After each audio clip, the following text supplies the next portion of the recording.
So this is the mount that comes with it. Slide that on. This slides over that to lock it in place. And then we're going to mount it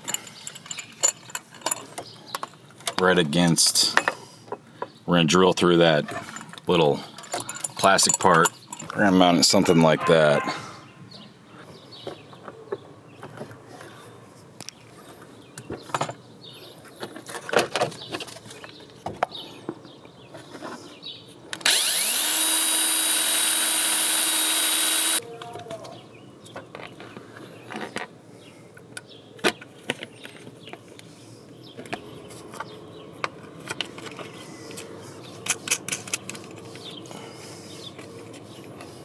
So right here you have a switch to switch between 4, 6, and 8 cylinder. We'll be on the 6.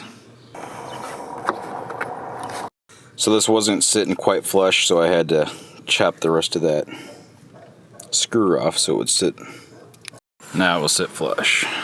It's got kind of an angle there.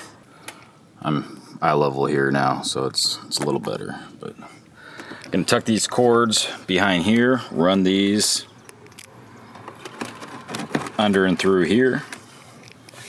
As for wiring, you've got red, which I'm going to run to gauges, the gauge fuse.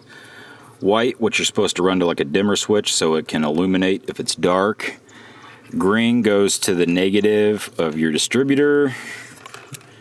And black goes to ground. I'm going to hook those up and I'll show you where I put them.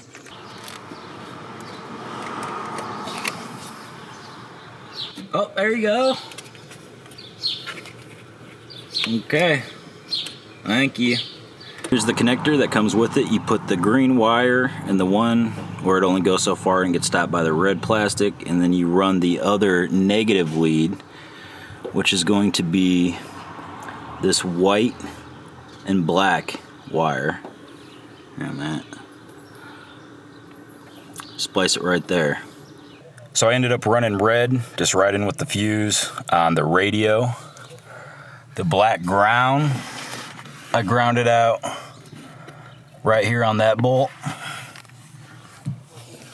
The white, I'm just gonna tie up. I don't really care about it having illuminated. The connector it came with really wasn't working good, but I just sliced in right here to the white and black with this, and I'll wrap some electrical tape around it.